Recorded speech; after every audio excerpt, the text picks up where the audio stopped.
I don't understand. You don't have to understand. That's why you have children. That's why you're here. And that is why you have children. It's true. It's true. Which you are about to have, which is becoming daily an even more tangible reality, day by day. Don't know how that's possible, but here we are. Yes, Edward Wood, I can see you. Hello. So, hi, Jonathan. Hello. Hi, everybody. Hi, everybody. Happy Sunday. Yep. We are. I've given up on light. I've given up on all. I'll be honest with you. I'm on the struggle bus today. As you can see, I had a lupus flare this morning. It's kind of knocked me out. Which is why I look a bit like a cat that's wet, but here we are. It's fine. Trying to do our very best to wake up. Yes. Well, I'm going to try to pull more than my weight. Oh, that's very kind of you, sir. Going very kind of you, sir. The extra mile. Yes. I don't know why I'm quite so washed out on the Twitter today. Maybe it's just trying to make up for the dead cat look that I've got, but we'll see. Hello from Michigan. Hello, Michigan. Hi, Jerry. Hi, everybody. Hello, hello, hello. Thank you, as always, for joining us. Yes, Edward. Wow, real interaction. That's a thing we can do. Normally, we charge extra. I'm just kidding. That's a joke.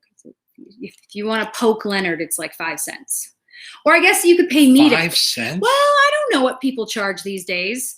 More than 5 cents, I would think. Hello from Boston. Hello, Boston. Hello, How Boston. are we both? We're okay. We're okay. A week ago at this very time, yep, we were in beautiful Telluride, Colorado. And when I say beautiful, it is breathtakingly beautiful there. Breathtaking is an excellent way to describe Telluride, actually. Both literal and figurative. Yes. Because it's 8,600 feet. Yeah. And on a good day. Yeah. Yeah. So, the air is thin and it's always a challenge. And this year I did, within hours, choose the things I know not to do.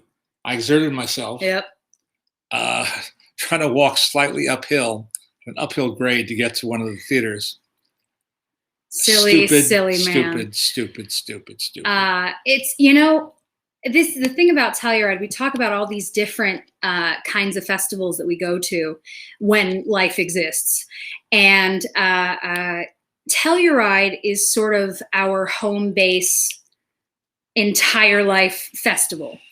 My parents have been going since 1979. Yep. My first is when I was 2 years old. And obviously now I'm an old lady and I went pregnant, which was an interesting choice that I made. No, I'll be honest with you. It was so nice. It was so nice to be with everybody.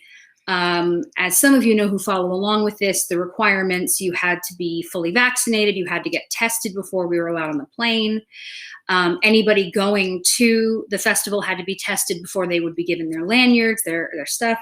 We had to wear our masks inside the theaters anytime we were inside, including cars, all that sort of stuff. So they really did everything that they could do to keep everybody safe. But man, seeing all of our friends and watching movies in a theater, it was glorious. It really was. It was really wonderful. And we have many friends who go, but also we have made friends there. Yes. Year by year by year. Yeah. So it is kind of a reunion. There's that aspect of the festival. Very much so. Very, very much so. And so that's on a personal basis. It's heartwarming. Yeah. It's heartwarming to be there. And a couple of the regulars who couldn't make it this year, we felt bad that we didn't see. Yeah. And we call it a spoiler because no matter how good a festival you could put on in any number of other places, there are great cities all over the country, all over the world. Telluride is special. It is. Partly because it is so magnificent. Yeah. You're in the Rocky Mountains and it's also small. Yes, it's also very small. It's a compact festival. It takes place over the Labor Day weekend. So it's essentially a 4-day festival. They added a day this year to make it a 5-day festival. And so it's not like Toronto, which sprawls out. Yeah. or It's just it's very literally and physically small. Mm-hmm. Because there's only so many theaters. You walk by everybody every day. Hi, Christy. You see everyone, you see all of your friends, you stand in line together. It's also one of the few festivals, we've been told many times, that the people who are attending, as in the guests, so the filmmakers, Yeah. the stars of these movies, actually get to go to movies. I'll never forget, a few years ago, I don't know if you remember this, but Rachel McAdams Mm-hmm. said that she would not be doing anything on Monday because she wanted to go see movies. Yeah. She wouldn't do interviews that day. She wasn't going to present anything. Right. She just wanted to go see Sean movies. Penn, the year he brought Into the Wild, Yeah.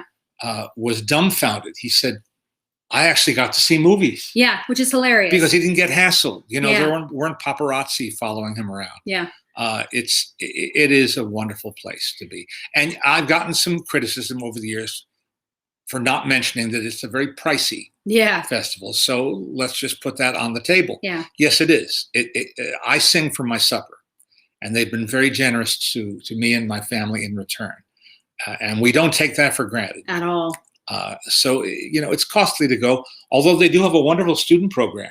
Yeah, I highly recommend, if you are a film student or you know film students, they do a beautiful job. And again, because it is so small, a lot of the directors who are there, writers and directors, will speak to the students in a very relaxed atmosphere. And that is something that, again, is unique, because people can do that sort of thing. I'll say one of the more surreal moments for me this year is we were sitting in the theater waiting for Spencer to start, which is the film by Pablo Larraín about Princess Diana, starring Kristen Stewart. And I looked at the person in front of us. It took me a minute, and then I said to my dad, "Is that Ed Harris?" And he went, "I think so." And then I looked, and there he is sitting next to his wife, Amy Madigan.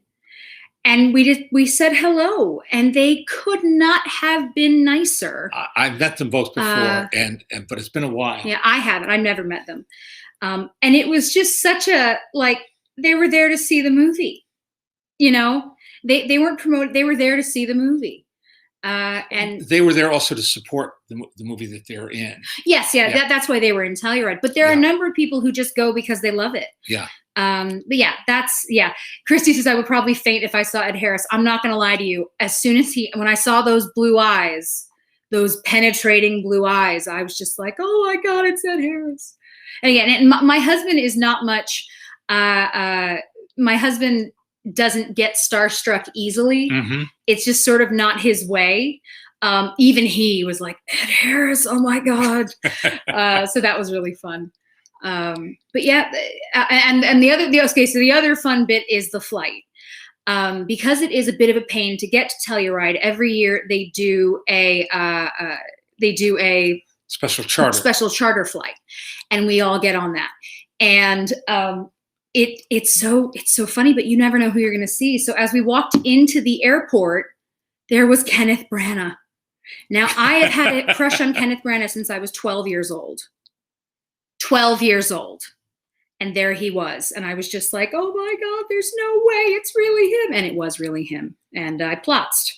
Another good Yiddish word. I plotzed. And he was there with the film that he just wrote and directed called Belfast.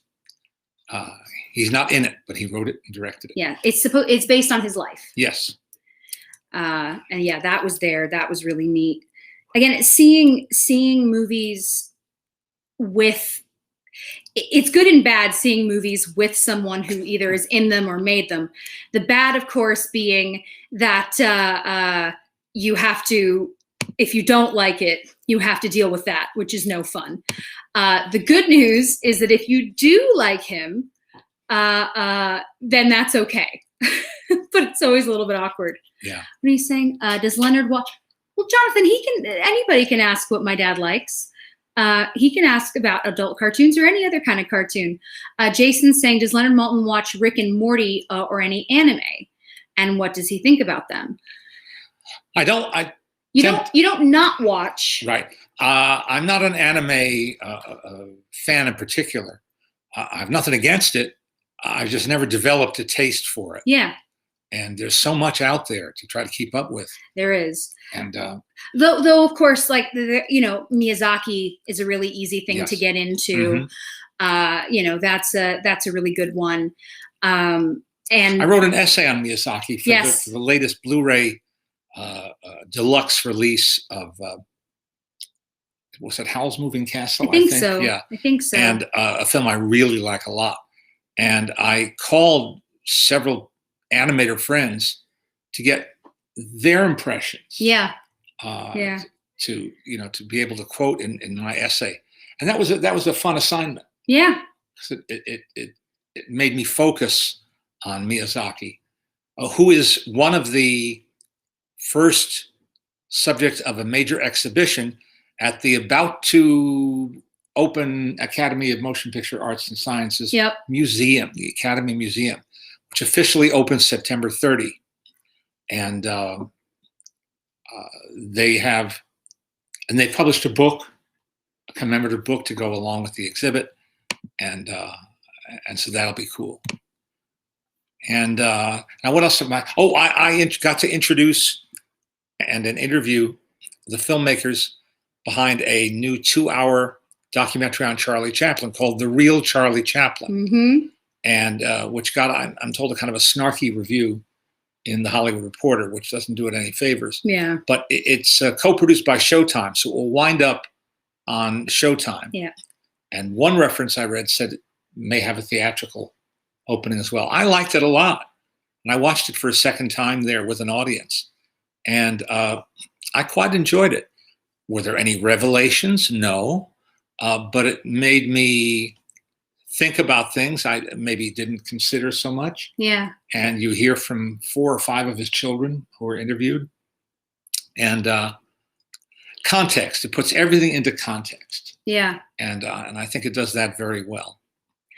But as for stuff like Rick and Morty, yeah, it's another one. You don't not watch it. You just don't tend to watch it. Yeah. And similarly, you have watched South Park. Oh, yeah. You just don't tend to watch it as much as I do. Same. My husband loves Rick and Morty, so we watch Rick and Morty. But there's a lot of stuff that sort of falls into that category. Yeah, you have your habits. Yeah. And your comfort viewing. Yeah. And you're not watching it. You just don't necessarily watch it. So unless there's something that I say, I really want to show you this episode of whatever it is, you may not get a chance. Yeah. Yeah. But I will say this season of Rick and Morty is one of the best. Like it really is. It's absolutely ridiculous, but one of the best. Season 5. Okay. Just finished up. Does it count that I made a cameo appearance in BoJack Horseman? I think that counts. Okay. I'll go with that. Yeah, BoJack is another one. Very strange, but very entertaining. Again, my husband loves that one. Yeah, there's a handful. Cartoons tend to be our sort of relaxing nighttime routine. Just as you guys put TCM on or HGTV as, I don't want background noise to sound disrespectful because I don't mean it as it's not worth watching, but there's some things that just calm you. And for you guys, it's listening to someone complain about backsplash on HGTV or just putting something on. On TCM that I'm familiar with, so that you don't have to pay full attention. You choose not to pay full attention. You can choose to pay full attention or not. There was a New Yorker article about the phenomenon of home and garden television, where you can't insult them; they already know. Yeah, they know all the jokes, and they know that some people refer to them as Xanax. Whatever works. Yeah. I say to you, whatever works. No stress television. No. And that's something that I greatly appreciate because sometimes I do not want to stress. Joel's saying that Brandon is such a great actor, director. I wish he made Shakespeare films again. Well, a lot of people that I know about, or rather grew up watching those movies in school, which we did. They showed us every single Kenneth Branagh Shakespeare film in school. So it is funny because for a lot of us, it's like he was required watching, which is just funny. But yeah, that was, I just got to see him for a second. The Critic, remember The Critic? That was great. Yes. The Critic, is one of my favorite shows ever. And so you may be prejudiced a bit. No, not for the, well, I wouldn't say prejudice. I'd say it's the first show that understood me. No, The Critic is so damn funny and so well written. It's voiced by John Lovitz. You can buy the DVDs of it. I think there was only, is it three seasons?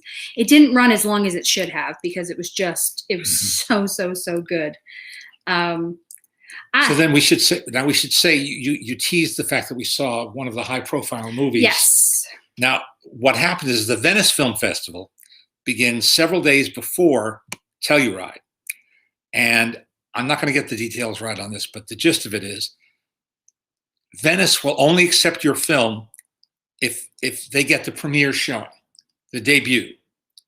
And once they've had the debut, they will look the other way as the filmmakers fly from Venice to God knows where, hopscotching across the globe to Little Telluride in Colorado with their film. Yeah. In the old days, with their 35 millimeter print of the film. Yes. In hand.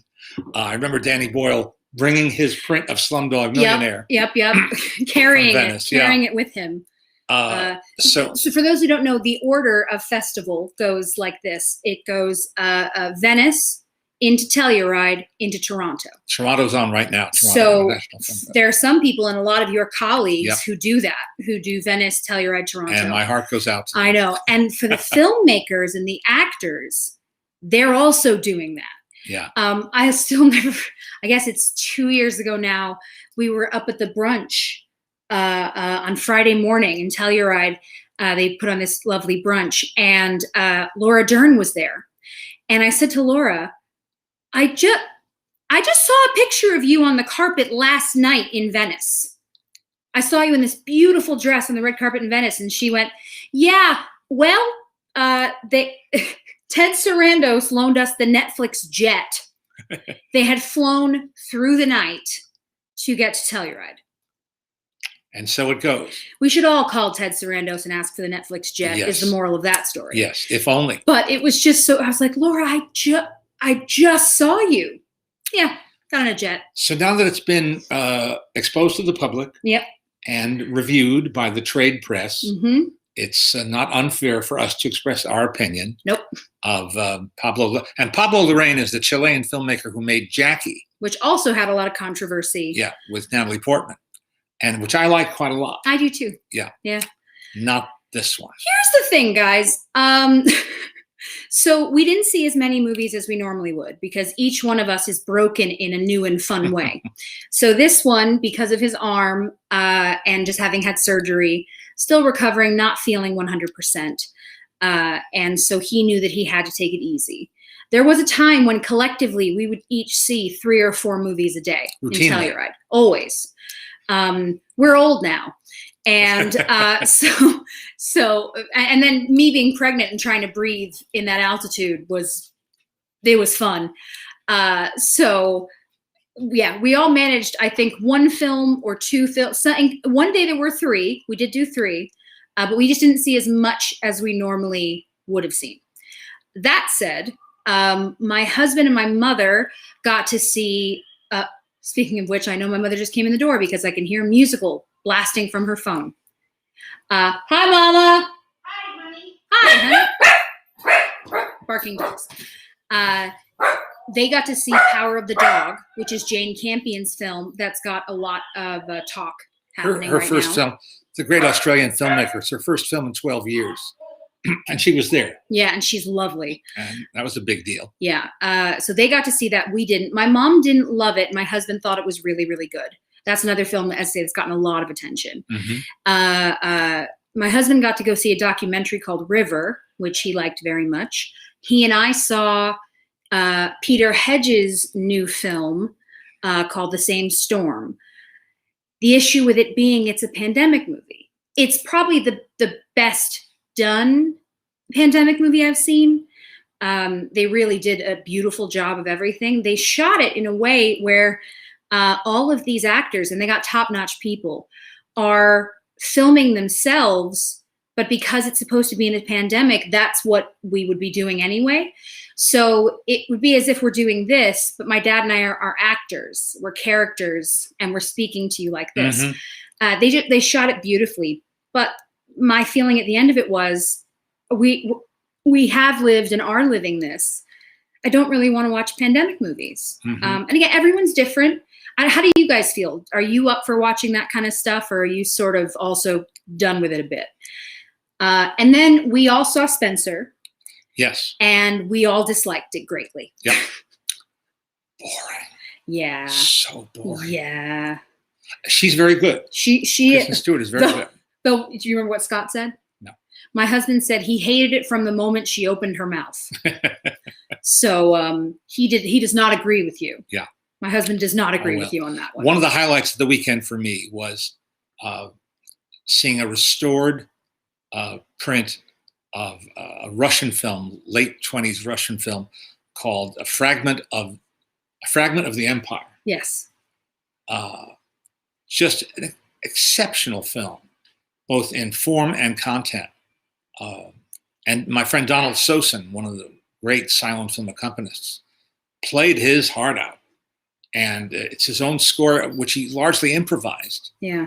And that was a knockout. That was truly a knockout. And then at the end of the day, Monday, our last day there, your mother and I chose to see The Duke, which I really wanted to see but didn't get to. Roger Michel's film with Jim Broadbent and Helen Mirren, and Matthew Good, who my mom and I love. Yeah, and it was a perfect finale. It was a sharp, smart, amusing film. Yeah. The other film that we all saw together was Belfast, which is Kenneth Branagh's film. Mm-hmm. And it was interesting because if you haven't read anything about it, some people are very familiar with what were called the Troubles in Ireland. Also, some people are very familiar with what went on with the Catholics and the Protestants in Ireland and the real horrible things that went on, shooting, looting, everything you can think of, just a nightmare of a situation that still lingers in a big way when you're in the north of Ireland, which is where Belfast is. And it's tough. Because I am so familiar with it, having lived in the UK and having lived in Belfast and having one of my best friends be from there, I was not as taken with the film. I liked it a lot, but I didn't love it, and neither did my husband. My mother, on the other hand, couldn't stop crying. And Alice is not an easy crier. I am the easiest crier, and the movie didn't make me cry. But you liked it a lot too. I liked it. I also, stop a little short of loving it, but it's a nice remembrance film. Yeah. And it's kind of funny to see the 9-year-old boy who represents Branagh as a child reading a Thor comic book. Oh, there are some great moments in there. Which he claimed he did. Yeah. No reason to doubt that. When he was hired to direct Thor. Yes. For Marvel. Yes. So fun fact there being that is the Thor people hate the most. I found out. There you go. I done found out. There you go. But yeah, so it in general it was a great weekend to be with everybody and to enjoy it, and we did see some good movies. I'm gonna try to get through some of your questions here. What is your take on action movies and superhero movies replacing dramas, independent movies, and foreign movies? I'm referring to Martin Scorsese's comment. Oh, okay. Well, fun fact, Peter. Martin Scorsese, I think that whole thing was taken out of context because you remember what he's talking about. Yes, I do. Yeah. I remember it was exactly. really taken out of context because what he was saying was that, and for folks who don't know, there was this controversy where Martin Scorsese was saying that he didn't love how many of these Marvel movies were coming out, but he wasn't putting them down. It was more a situation of someone who's been doing this a long time, just talking about sort of the state of things and how they feel. I think that a good movie is a good movie. And I don't really care how it comes to you, how it comes to me. I just want it to be good.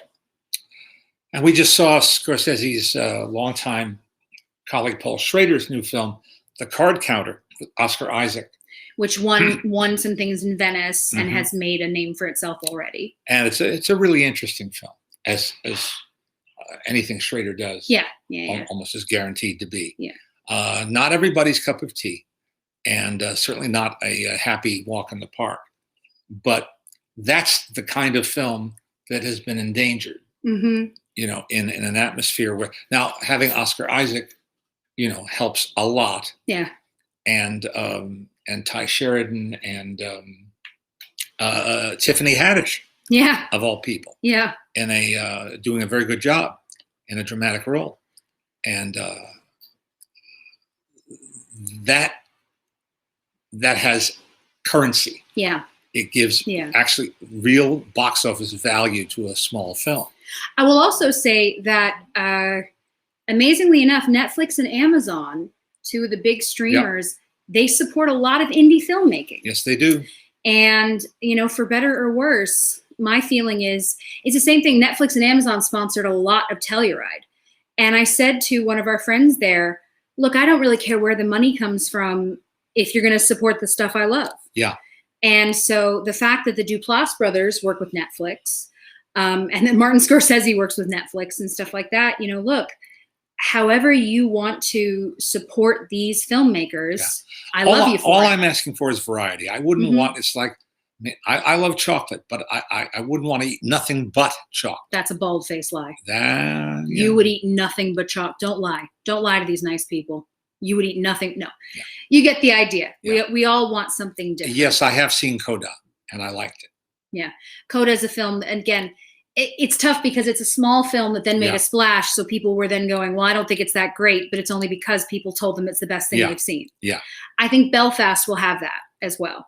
Of course, one of the interesting parts of going to film festivals is that you're there as buzz begins. Yeah.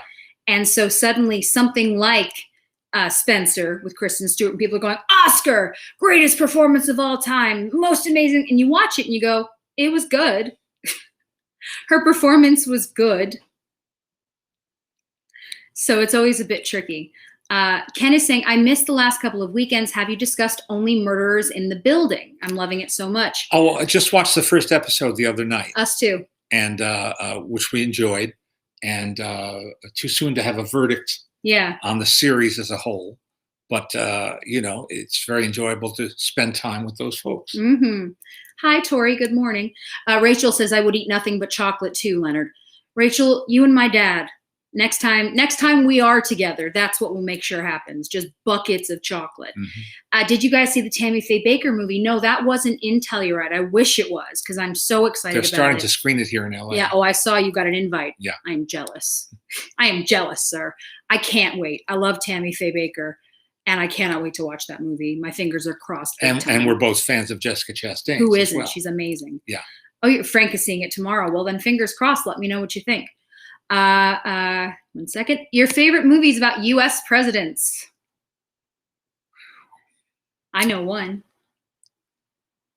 Primary Colors. Primary Colors is one of my very favorite films about a modern day president. From the novel by the pseudonymous Joe Klein, and the screenplay by the brilliant Elaine May, directed by Mike Nichols, with John Travolta in one of his very best performances, and Emma Thompson, and Kathy Bates, and so many others. Allison Janney. It's wonderful. It's a wonderful movie. It's a terrific movie. There's some other, that didn't do all that well. Yeah. Because people don't want to see films about politics or about presidential politics. What did you think of the new Juliette Binoche film? Which is that? Haven't seen it yet. There you go. I don't even know what it is. So there you are. I'm a huge Clint Eastwood fan and can't wait for Cry Macho. Have you guys seen it yet? No, not yet. They're not really screening it yet. No, they may not even screen it. Yeah, it's Clint Eastwood. He does what he wants. Yeah. There's a profile interview of him in today's LA Times by Kenny Turan. And Clint is the guy who, the year that $1 Million Baby came out, released it at the very, very end of the year as kind of a surprise. and sort of said to Warner Brothers, open it. Yeah, here you go. Anybody else, they go, no, can't just do that. Did the same with Flags of Our Fathers. Are you going to tell Clint Eastwood no? Yeah. Are you going to be the guy that tells Clint, hell no, not if you want to live. We do whatever Clint wants. Someone before was asking us about Harlan Ellison, if we had any good Harlan stories. Well, I have a chapter about him in my upcoming book called Starstruck. Yep. And where I spill most of my best Harlan stories. Yes. I will tell you that probably one of my favorite memories is when we met, we were about the same height, give or take. Harlan was quite a small gentleman, and we were, give or take, the same height when I was about 12. And I remember him saying to me, small people can do big things. I said, yes, Harlan. He's a enlisted. So my dad, we told you guys, my dad has been working on the audio version of his new book. And listening to the Harlan chapter, you know, Harlan is not a saint, and we know that. And Harlan has done some not very nice things, and we know that. But, you know, when you have a relationship with somebody, they're more than just that. And while he was a character, he loved us and we loved him. And one of the things you do share is that when my dad had eye surgery, Harlan came over to read to him. Harlan came over to our house to read to my dad. No one else made that offer. Only Harlan. Yep. Quite a guy. So memories. We miss him, and we really, really miss his wife, Susan, as well. They both passed, and it's pretty heartbreaking. 1 second. Yes, Power of the Dog we talked about, Jackie. Sorry, I just want to make sure. We could all write a pandemic film. Yeah, that's kind of the problem, isn't it? You know. What about the new Annette movie? Oh, you know, I haven't seen it yet. And I have to say I have a kind of approach avoidance problem. Yeah. With that film. Leos Carax is, you know, is a very, what's the word? Odd. Sure, go with that. Odd filmmaker. And so I know it's going to be unconventional. Yeah. And even bordering on bizarre. Definitely that too. I understand. Yeah. So I'm going to have to sit down and just watch it one day. Yeah. Or not. It's no, you know, the thing that has happened with the pandemic is it's allowed us to not have to watch things we don't want to watch. And also, you know, it's such a big change for my dad when he was doing the movie guide, or when he was doing when he was on something like Entertainment Tonight, where he had to watch everything. You had to sit there. Yep. And go through stuff you didn't really care about watching. Now he can kind of do what he wants. So yep. I've given myself permission. Yeah. To be choosy. If you really don't want to see it, how I choose to spend my time. Exactly. Yeah. And you know what? I will tell you, the most freeing thing in the world is when you come to that conclusion. You go, no, I don't have to do that. This movie looks terrible. I'm not going to watch it. Okay. Yes, happy birthday, Ryan. Our friend Ryan, who is a Disney aficionado, today is his birthday. Oh, happy birthday. So we hope you have a wonderful birthday, Ryan. And Ronald, thank you so much for your kind words. Very much appreciated. Do you list new book? Are you going to do appearances and such? We don't know. Frankly, we don't know yet. The official publication date is still a month away. Yeah. And so things are brewing, and we will be sure to get the word out to you however we can. Yeah, it's tricky for many reasons. One of them, we're still in the midst of this. We're still in this. My dad is fragile, and we want to be very careful. And I am having a baby very soon, so I will not be able to do sort of the work that I normally do for a little while. October is going to be a busy month in this household, but absolutely we will let you know. If you do pre-order the book from Larry Edmonds, you can get it signed that way. But also, because a couple of our patrons asked, we have a Patreon. A few folks asked us if they could get it signed. Absolutely. If you're one of the patrons, not a problem. He will send you what they call a little book plate. Easy peasy. But yeah, he's here. So that's exciting. New book. What's this Annette movie?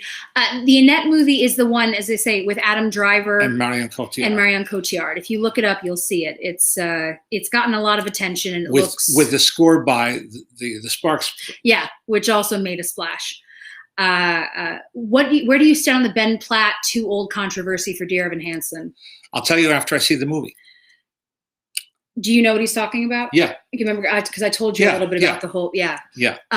It's the way I felt watching Rent. Yeah. Watching the movie of Rent. Rent. Yeah. You're not 20. Listen, guys. Because that's the thing. Broadway allows you to be a 50-year-old playing a 30-year-old. That's the magic of theater. With the distance. But literal, the distance you have to the stage. But a bit different in film. Is there any idea, book adaptation or remake that you've always wanted to see but no one has made yet? Oh no! When I love a book, I don't want to see anybody mess with it or make a film of it, unless they're already doing it. And there's nothing I can do to stop them. Physical force. I love getting lost in a book, and much as I adore movies, and movies are my lifeline, it's a different experience reading a book, and one that, if push came to shove, I actually prefer. And so some things were meant. Not everything was meant to be a movie. Yeah. Well, it is so interesting. I know we've talked about this a little bit, but now, because series and limited series are such a big thing, really the Harry Potter books and The Hobbit and Lord of the Rings, all of that, I think that they would have been shows today. I don't think they would have been movies, because what was one of the first complaints everybody, diehard fans, said is, you missed this, you missed that. Well, you left this out. You left that out. Yeah. If you did 12 episodes or whatever, it would just be quite different. But no, I don't think anything replaces books. That's Charlie, one of my best friends who has a little boy who's almost a year, which I can't believe. She has just started listening to the Harry Potter books on tape because she loved the books. And that is her new thing with Finn, with my nephew Finn, is that they're listening together. Great. And I will tell you, my parents read to me till I was, I don't even know, 11, old. And it's something that I treasure. And I recommend to anyone reading together, reading as a family. It's a really beautiful thing to do. Eric says, I'm currently watching Daredevils of the Red Circle based on your recommendation. It's excellent. When did you first see it? Oh, gosh. I don't know. In my teens, when I started getting hooked on old movies in general and serials in particular. And that's like the apex of Republic serials. And about 3 circus daredevils who team up to avenge wrongful death by going after a criminal who's known only as 39013, played by the great Charles Middleton, immortalized as Emperor Ming from the planet Mongo in Flash Gordon. It's a wonderful serial. Unfortunately, there is a black stereotype character who turns up, whose stage name was Snowflake, real name Fred Toons, just to show you how crass things were at one time, that we all accepted it. I wasn't alive then, but people accepted it. Yeah. So it's hard to recommend, and it's hard to sort of explain sometimes. A friend of mine showed that serial chapter by chapter at a summer, not a camp, but a community gathering. And I said, what'd you do about the last chapter where there's this embarrassing joke or gag involving Snowflake? He said, I just covered the lens of the projector and pretended something went wrong. I think that's Genius. an excellent Genius. That is great solution to a problem. So funny. How do you solve a riddle that can't be solved? Cover it up. Yeah. Yes, Ryan. My dad got Haley's book a few weeks ago, and finished it and loved it. Haley Mills's Forever Young autobiography is fantastic. Highly, highly, highly recommend. Which film version of Dracula is most faithful to the book, and who was the best screen Dracula? Well, I know who you're gonna. Well, I have no objective answer to that. I was told that the Francis Coppola version was the most faithful. I don't know that firsthand. I never read Bram Stoker's book or the play or the adaptation for Broadway. But to me, there's still only one Dracula, and that's Bela Lugosi. If it ain't broke, it was so good. There's no need to, yeah. The original monsters will always be the original monsters, and I think that it's tough for anyone else to do it, and that's why there haven't been. Obviously, there's a ton of people love vampires, right? And they're the Hammer. They're the very well regarded Hammer film versions from the 50s and 60s with Christopher Lee and Peter Cushing, and they're well made and well acted. But my heart is with those original early talkies at Universal. Yeah. Victoria says, did you ever interview Pat Hitchcock? Yes. Yes, I'm glad to say I did. And she even came to my class at USC when I screened Strangers on a Train, in which she has a very good role. And was very happy to have her there. She was a very nice woman who had nothing but happy memories of being raised by her father and mother, and was happy to be a spokesperson. Yeah, for him as a dad, as well as a filmmaker. Yeah. And then her daughter Mary took my class, which is really that was neat. really neat. Yeah, it's I don't think there's anything better than finding out that your heroes deserve to be your heroes, and finding, speaking to someone's family and hearing their stories. It's just nothing quite like it. Do you remember the first time that you saw Psycho, and did you already know the ending? I'm too young to have seen it on its original release. I would have been 9 years old when it came out. So I saw it, I guess, in maybe my late teens, early 20s, something like that. And so I can't remember at this distance how much I really knew about it. I don't know how much I knew about it. I just knew that it was, people were just scared witless. Yeah. My mom said nobody wanted to shower alone. She was working in a summer camp. Yep. And that nobody would shower by themselves. They were terrified. So that always makes me laugh. What are your thoughts on Coppola's Megalopolis? Does he have one last masterpiece up his sleeve? Why not? I remain cautiously optimistic, as we say. I don't think that, I would hope that age would make you better. And we did just get to, he was in Telluride. We got to see him for a few minutes. And he's softer than he used to be. He's a bit softer than he used to be, in a good way. But yeah, who knows? And why not? He was there with his new edit of The Outsiders, which restores scenes that he filmed. Yeah, but didn't have in the from original. Susan Hinton's book, but cut for the original theatrical release. Yeah. David says, just watched you in the great documentary Thou Shalt Not: Sex, Sin, and Censorship in Pre-Code Hollywood. What's your favorite pre-code film? So many to choose from. Three on a Match. Yep. Beauty and the Boss. Skyscraper Souls. Redheaded Woman. They're all great. I remember the year that American Beauty won Best Picture, but you had predicted, well, I should say, he never predicts. He is not a predictor person. Well, sometimes I've been forced into that. Yes, yeah. but he can say that he would like something to win. Yeah. But you had predicted that The Cider House Rules would win that year. I thought if that film had won Best Picture, it would have been one of the most mediocre films to win in that category in Oscar history. So I'm guessing you didn't like the movie. Well, I disagree. And that's okay. We can disagree. Yep. I still love Cider House Rules. When it comes on, I watch it again, and it's beautiful. Yeah. And I still don't think that American Beauty is that great. I like it. I know people will murder and kill for that movie. People think it's the best thing that's ever happened, and that's okay. That is your opinion, and you are allowed to have it. Stacy, as in Stacy Howard, says, "Hi, Leonard. I do not have a question. I just wanted to say hello. Get out of here, Stacy. Get out."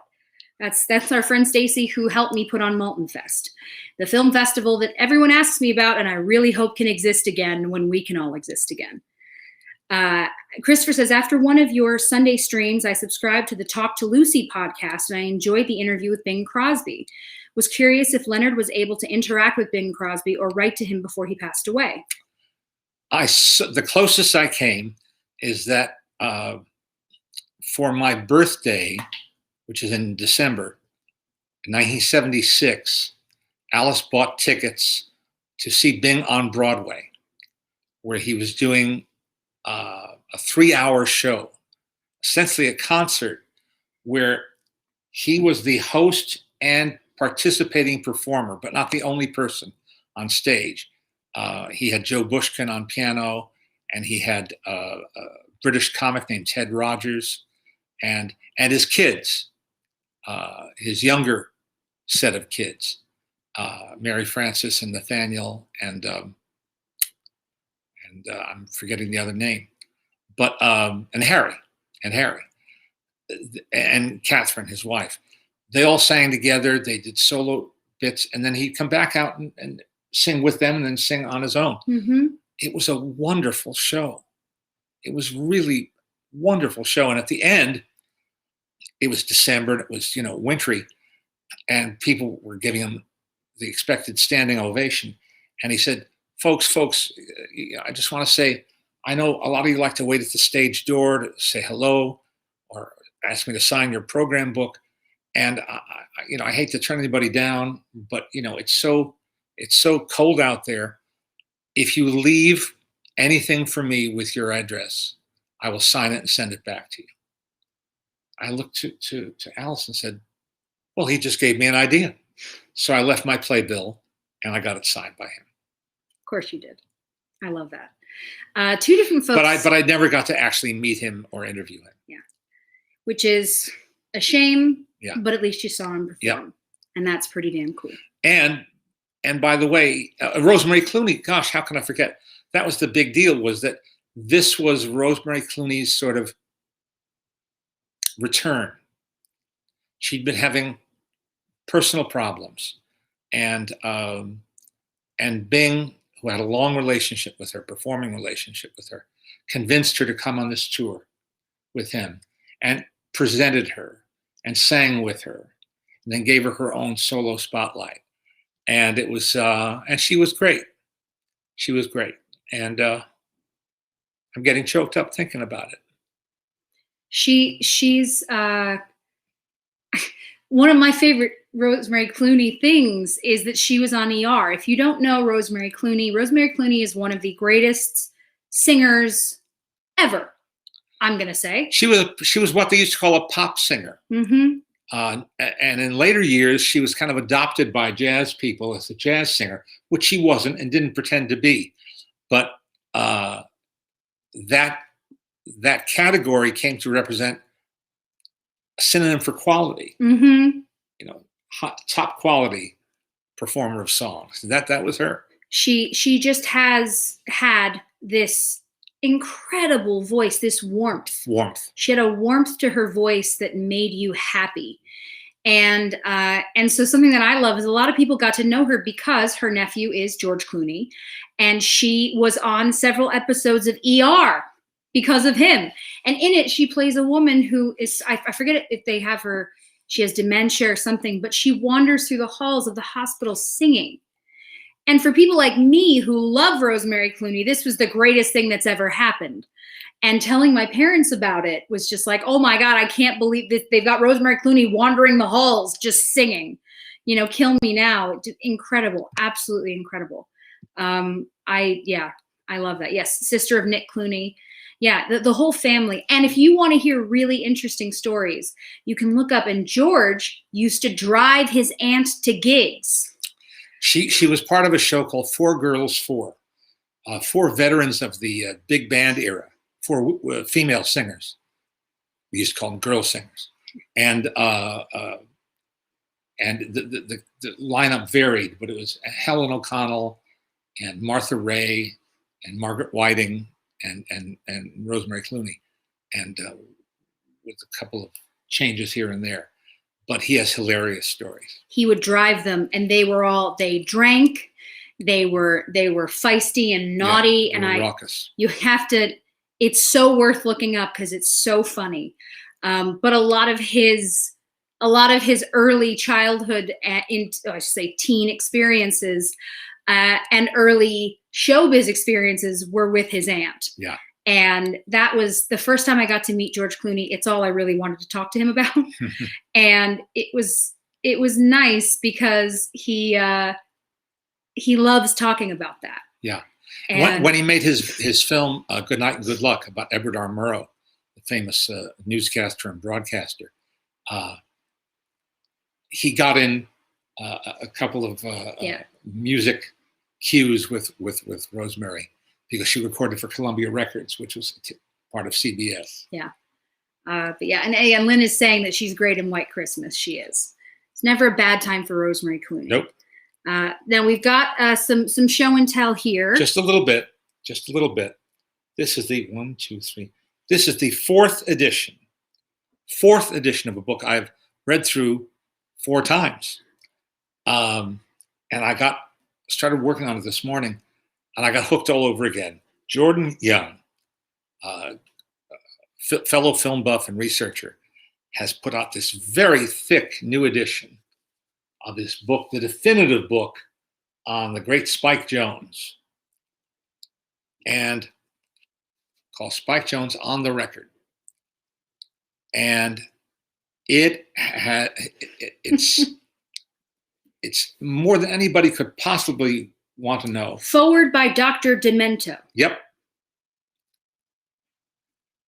One of the things I most look forward to, there are many, in helping in my own way to raise your child, is at a certain point, not too soon, gotta wait, introducing her to Spike Jonze. As you did with me. Yep. Very early. One of the sources in this book is the newly found and discovered by his son diary of Doodles Weaver. Chew on that for a minute. Doodles Weaver's diary. Ken Bass says, "Me want." I get it, Ken. Yep. Yeah, yes, I grew up listening to lots of Spike Jonze.